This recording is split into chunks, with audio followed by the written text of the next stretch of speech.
Hello મિત્રો, ધોરણ 7નું આપણે દ્વિતીય સત્રાંત પરીક્ષા 2024-25નું વિજ્ઞાનનું પેપર સોલ્યુશન કરવાના છે.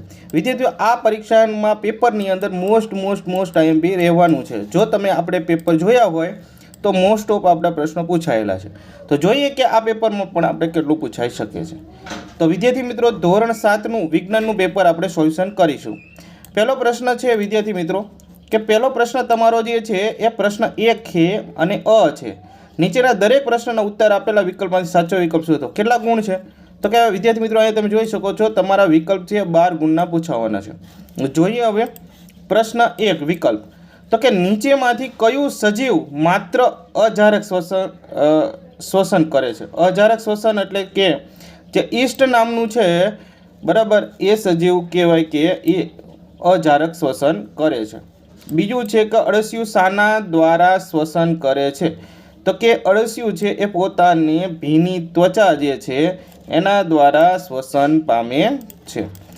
નેક્સ્ટ ક્વેશ્ચન છે ત્રીજો કે હૃદયના કયા ખંડોમાં ઓક્સિજનયુક્ત રુધિર હોય છે? તો કે જમણા કણક, જમણા ક્ષેપક, બંને કણકો, બંને ક્ષેપકોમાં કે ડાબા કણક? તો યાદ રાખવાનું, શુદ્ધ રુધિરની વાત કરી છે. ઓક્સિજનયુક્ત લોહી હોય એ શુદ્ધ હોય છે, એટલા માટે તે ડાબા કણક અને ડાબા ક્ષેપકમાં આવશે. ઓકે, ચાલો. રુધિરના ગાળણની પ્રક્રિયા કયા અવયવમાં થાય છે? તો આવશે એ મૂત્રપિંડમાં થાય છે. શેમાં થાય છે વિદ્યાર્થી મિત્રો? મૂત્રપિંડની અંદર રુધિરની ગાળણની ક્રિયા થાય છે. નેક્સ્ટ ક્વેશ્ચન છે પ્રશ્ન 5મો કે કયું સજીવ અવખંડન પદ્ધતિ વડે અલિંગી પ્રજનન કરે છે? તો જવાબ આપશે ઓપ્શન નંબર બી છે સ્પાયરોગાયરા. સ્પાયરોગાયરા છે એ અલિંગી પ્રજનન કરે છે. ત્યારબાદ નીચેનામાંથી પૈકી કયું સ્ત્રીકેસરનો ભાગ નથી? સ્ત્રીકેસરનો ભાગ નથી તો પરાગાશય છે એ સ્ત્રીકેસરનો ભાગ નથી. એક કાર 15 મિનિટ સુધી 40 કિમી પ્રતિ કલાકની ઝડપે, ત્યારબાદ બીજી 15 મિનિટ સુધી 60 કિમી પ્રતિ ઝડપે ગતિ કરે છે, તો કાપેલું અંતર કેટલું હશે? તો વિદ્યાર્થીઓ આવશે 100 કિલોમીટર પ્રતિ 100 કિલોમીટર. ઓકે, નેક્સ્ટ 54 કિલોમીટર પ્રતિ કલાકની ઝડપે કેટલા મીટર સેકન્ડ થાય? તો 54 મીટરને આપણે મીટર સેકન્ડમાં ફેરવીએ એટલે 15 મીટર સેકન્ડ થશે. નેક્સ્ટ ક્વેશ્ચન છે કે વિદ્યુત પ્રવાહની ઉષ્મીય અસરના આધારે વપરાતી સુરક્ષા ઉપકરણને શું છે? તો ફ્યુઝ. તો શું જવાબ આવશે? ફ્યુઝ. અને વિદ્યાર્થી મિત્રો, ઘણા પ્રશ્ન એવા હશે, તમે જોઈ શકો છો કે તમને અભ્યાસક્રમમાં નહીં પણ હોય, કારણ કે ઘણા અભ્યાસક્રમમાં જે ફેરફાર થયો છે, પાઠના અમુક પ્રશ્નોના જવાબ છે એ નીકળી ગયા છે, બરાબર. એટલે એ પ્રશ્ન પણ એ નહીં હોય, એટલે ધ્યાન રાખવું છે, બરાબર. ચાલો, 10મો પ્રશ્ન છે. હા, વિદ્યુત ઉષ્મીય અસરને આધારે વપરાતા સુરક્ષા ઉપકરણને શું કહે છે? તો એમાં ફ્યુઝ આવશે, બરાબર. પણ તમારે ખાલી જે છે તમારા ચોપડીમાં એટલા વાંચીને જવાના છે. અંધગોળ અરીસા વડે કયા પ્રકારનું પ્રતિબિંબ મેળવી શકાય? તો કે આભાસી અને નાનું. ભારતમાં કુલ કેટલા ક્ષેત્રમાં કેટલા ટકા વિસ્તારોમાં જંગલ છે? તો જંગલ ભારતની અંદર 21% આવેલા છે. Option C. પાણીમાં ક્લોરીન વાયુ પસાર કરી જંતુનાશક બનાવવા એ કયા પ્રકારની પ્રક્રિયા છે? તો એમાં આવશે રાસાયણિક પ્રક્રિયા કહેવાય. કોઈ પણ રસાયણ દ્વારા જે પ્રક્રિયા થતી હોય એને રાસાયણિક પ્રક્રિયા થશે. વ્યાખ્યા તમને અહીંયા પૂછાણી છે: પેશી ફલન, નિયમિત ગતિ, આભાસી પ્રતિબિંબ અને બીજા અલગ અલગ પૂછાણ. ત્યારબાદનો પ્રશ્ન છે પ્રશ્ન 2 અ. નીચેના પ્રશ્નોના એક વાક્યમાં ઉત્તર લખો. તો અહીં જોઈ શકો છો કે શ્વાસ લેતી વખતે પાંસળીઓ અને ઉદરપટલની સ્થિતિમાં શું ફેર થાય છે? તો શ્વાસ લઈએ છીએ જ્યારે આપણે, બરાબર, ત્યારે શું ફેરફાર થાય છે? અને શ્વાસ છોડીએ છીએ ત્યારે એ પેટની સ્થિતિ એટલે કે આપણા ઉદર. તો અહીંયા તમે જોઈ શકો છો, શ્વાસ લઈએ છીએ ત્યારે ઉદરપટલ છે અંદર તરફ જાય છે, જ્યારે શ્વાસ છોડીએ છીએ તો ઉદરપટલ છે બહાર તરફ આવે છે. તો આ એની પરિસ્થિતિનો અનુભવ થાય છે. રુધિરનો રંગ લાલ છે એ શેના કારણે? તો શ્વેત કણ જે રુધિરમાં છે હિમોગ્લોબિનનું તત્વ હોય છે, જેના કારણે રુધિર લાલ રંગનું હોય છે. પરાગરજના વાહકો જો તો પવન, પાણી અને સજીવો જે છે, એટલે કે સજીવો છે એ પરાગરજના વાહકો છે. પછી લોલકની લંબાઈ વધારવામાં આવે તો તેના આવર્તનમાં શું ફેરફાર થાય, તો એ તમારે શોધીને લખવાનો છે.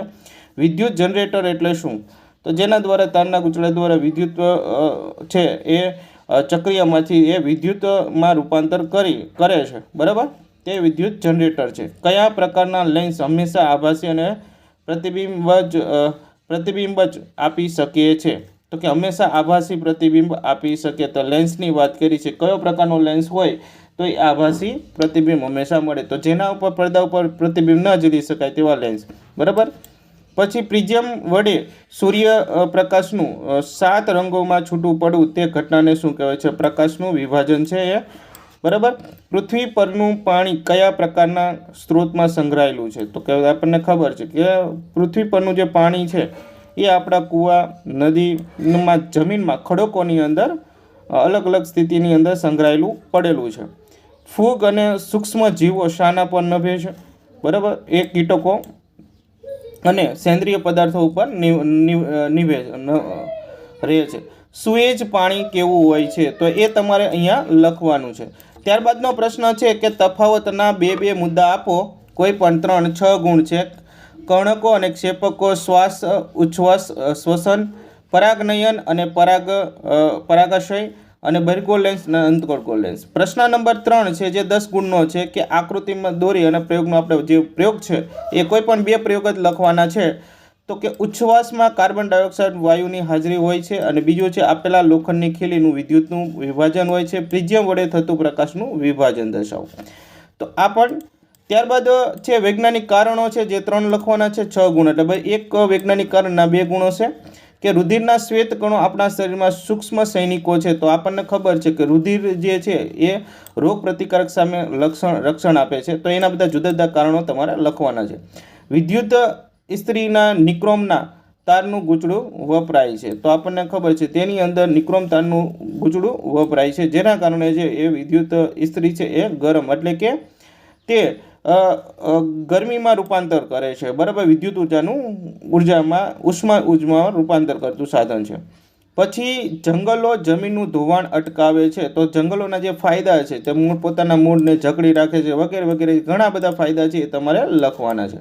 વાહનોમાં સાઇડ ગ્લાસ તરીકે બહિર્ગોળ અરીસોનો ઉપયોગ થાય છે. તમને ખબર છે કે શા માટે, તો કે જે દૂરથી આવતા વાહનો છે એ ખૂબ જ ક્લોઝ દેખાય એટલે કે નજીક દેખાય છે, જેથી કરીને તે એક્સિડન્ટ થતા છે અટકી શકે અને તે ખૂબ જ નજીકથી આપણને તો આપણે 2 વાહનો વચ્ચેનું અંતર પણ રહે છે, જેના કારણે અકસ્માતને નિવારી શકાય છે. પ્રશ્ન 4 હું જે વિદ્યાર્થી મિત્રો એ ઉપર છેલ્લા જવાબ બોલું છું, બરાબર, પણ તમારે જે કંઈ પૂછાતો હોય અથવા જે અભ્યાસક્રમની અંદર હોય તે તમારે ડીપમાં વાંચવાનો છે. પ્રશ્ન 4 છે કે પ્રશ્નોના મુદ્દાસર ઉત્તરો લખવાના છે, કોઈ પણ 2.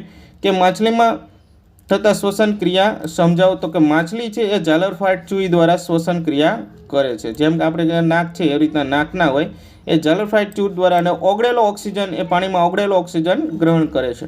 તો એ રીતના શ્વસન છે આખી ક્રિયા સમજાવવાની છે. વિવિધ રીતે થતા બીજ વિકરણ છે એ તમારે લખવાના છે, બીજનો ફેલાવો જે રીતના થતો હોય. વિદ્યુત ઘંટડીમાં આકૃતિ દોરી તેની રચના અને કાર્ય સમજાવવાનું છે, તો આ પણ મુદ્દાસરમાં આવે છે, બરાબર. તો આ બધાના 4 ગુણ હતા. ત્યારબાદનો પ્રશ્ન છે નીચેના ટૂંકમાં ઉત્તર લખો, એ 4 લખવાના છે, 8 ગુણ છે, એટલે 2 માર્કના તમે લખી શકો. જો કોષ કાર્ય કરવા માટે, બરાબર, એટલે કોષો કાર્ય કરવા માટે જરૂરી શક્તિ કેવી રીતના મેળવે છે, રુધિરના કાર્યો સમજાવો, કે લોહીના સંબંધિત કાલિકા સર્જનનું થતું અલિંગી પ્રજનન સમજાવવાનું છે. અંતર અને સમય આલેખમાં x અક્ષ પર અને y અક્ષ અંતર કેવી રીતે દર્શાવવામાં આવે છે તે સમજાવવાનું છે. અને એક વાહન સુરેખ માર્ગ પર શરૂઆતથી 30 મિનિટ અને 50 કિમી પ્રતિ કલાકની ઝડપે અને પછી બીજા 30 મિનિટને 60 કિલોમીટર પ્રતિ કલાક ઝડપી ગતિ કરે છે. વાહનની સરેરાશ ઝડપ શોધો, તો બંનેનો સરવાળો કરી સરેરાશ ઝડપ શોધવાની છે. પ્રશ્ન નંબર 5 છે 16 ગુણનો છે, બરાબર. એમાં પહેલો પ્રશ્ન છે જે 8 ગુણનો છે, જેમાં તમારે ટૂંકમાં જવાબ લખવાના છે કે વિદ્યુત પરિબળ જોડે MCB એ શું છે એની વાત કરવાની છે. બહિર્ગોળ લેન્સનો ઉપયોગ જણાવવાનો છે. સમતલ અરીસા વડે મળતા પ્રતિબિંબના 4 લક્ષણો જણાવવાના છે. આહાર શૃંખલા શું છે તેના વિગતો આપી સમજાવવાના છે. અને જંગલમાં કંઈ પણ નકામું નથી તે સમજાવવાનું છે, એના ફાયદા તમારે લખવાના છે. ત્યારબાદ છે પ્રશ્નો બ, જે નીચેના પ્રશ્નોનો માત્ર ઉત્તર લખવાનો છે, જે 4 ગુણનો આપેલો છે કે મૂત્રમાં રહેલું મુખ્ય ઉત્સર્જન દ્રવ્ય કયું છે, ફલન બાદ ફલિતાંડનો વિકાસ થતા શાખામાં પરિણામે છે, કયા પ્રાણી ઝડપથી સૌથી ઝડપી અને સૌથી વધારે હોય છે, એ તમારે લખવાનું છે, કયા બેક્ટેરિયા કોલેરા રોગ થવા માટે જવાબદાર છે. તો આ બધા મોસ્ટ આઈએમપી પ્રશ્નો છે. નીચેના વિધાનો ખરા છે કે ખોટા તે લખવાના છે. છેલ્લા 4 ગુણના ખરા ખોટા છે. તો પહેલું છે કે બહિર્ગોળ અરીસા વડે આપણે ચત્તુ અને વિવિધવર્તી પ્રતિબિંબ મેળવી શકીએ છીએ. તો બહિર્ગોળ વચ્ચે આપણને ચત્તુ પ્રતિબિંબ હંમેશા નથી મળતું. બહિર્ગોળ લેન્સ વડે આપણને ઉલટું પ્રતિબિંબ મળે છે. બરાબર. લેન્સની વાત બહિર્ગોળ અરીસા વડે, હા, એ હોઈ શકે છે. બરાબર, બહિર્ગોળ અરીસા વડે મળે છે, તો આ સાચું આવશે. પછી વિશ્વની નદીઓ અને તળાવોમાં રહેલા પાણી કરતાં ભૂગર્ભ જળમાં પ્રમાણ વધારે છે. તો એ પણ જે છે ભૂગર્ભ જળમાં, એટલે કે વિશ્વના તળાવો જે નદીઓ હોય કે ભૂગર્ભ જળમાં એટલું પાણી પણ વધારે છે એમ કહે છે. બરાબર. તો સામાન્ય રીતે જો જોઈએ તો દરિયામાં સૌથી વધારે પાણી છે. બરાબર, એટલે એટલું પાણી કંઈ જમીનમાં છે નહીં. બાકી નદીઓ અને તળાવો કરતાં પાણી ભૂગર્ભમાં વધારે છે એ વાત બિલકુલ સાચી પડે છે. સડેલા પદાર્થ ભેજવાળા અને હુંફાળા હોય છે. તો ભેજવાળા પણ હોય, સડેલા પદાર્થ અને હુંફાળા પણ હોય, તો આ વિધાન સાચું છે. સુએજ એ ઘન કચરો છે, તો એ સાચી વાત છે. બરાબર. ચાલો વિદ્યાર્થી મિત્રો, આ જે છે આમ જોઈ શકો છો કે આપણે આવા પ્રકારના કોઈક પ્રશ્નો હોઈ શકે છે. તો આશા રાખું છું આપને આ પેપર ગમ્યું હશે. તો આવા પેપર બીજા આપણે સંપૂર્ણ રીતે સોલ્યુશન જવાબ સાથે જો તમારે જોવા હોય તો મને કહેજો, કોમેન્ટ કરજો. જવાબ સાથે પણ પેપર મૂકીશું.